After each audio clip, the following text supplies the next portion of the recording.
Ассалаумағалейкум, қалдарың қалай достар. Бүгін осындай логотип Pinterest'тен көріп қалдым. Осының қалай жасағанын көріп үйренетін боламыз. Жалпы осыны жасау үшін линияларды қойып аламыз. Ровно. И осы Shift пен Ctrl-D-ны басып тұрамыз. Дауысым естілмей жатқан шығар. Кофейняда отырмын. И Ctrl-G дейміз, Ctrl-S, Ctrl-F дейміз. Осылай қойып аламыз. Енді жерден осы инструмент таңдаймыз.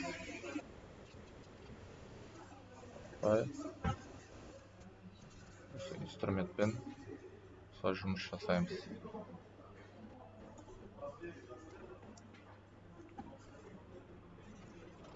Осылай белгілеп аламыз.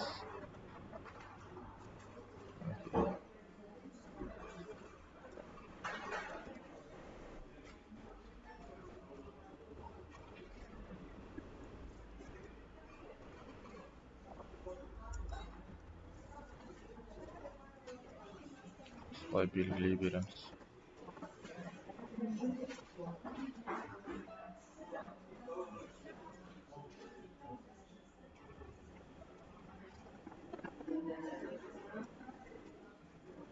Жерге бір ровный линия жетпей қалды.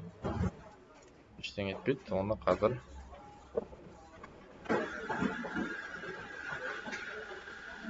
жоқ. Бәрі жетіп тұр екен ғой. Осыны осылай белгілеп аламыз. Енді осы инструмент алып осылай белгілеп аламыз. Ctrl-S, Ctrl-V деп басамыз. И осылай.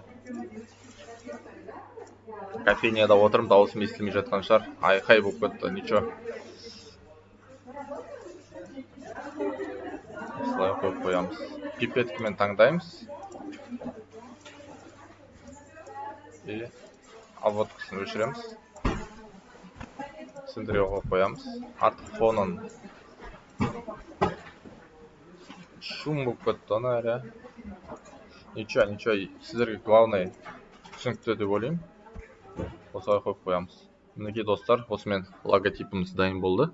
Егер де сіздерге пайдалы болса, лайк басып тіркелуді ұмытпаймыз. Логотип керек болса, маған жазыңыздар. Жарайды, жақсы, сау болыңыздар. Төменде Instagramға жазыңыздар.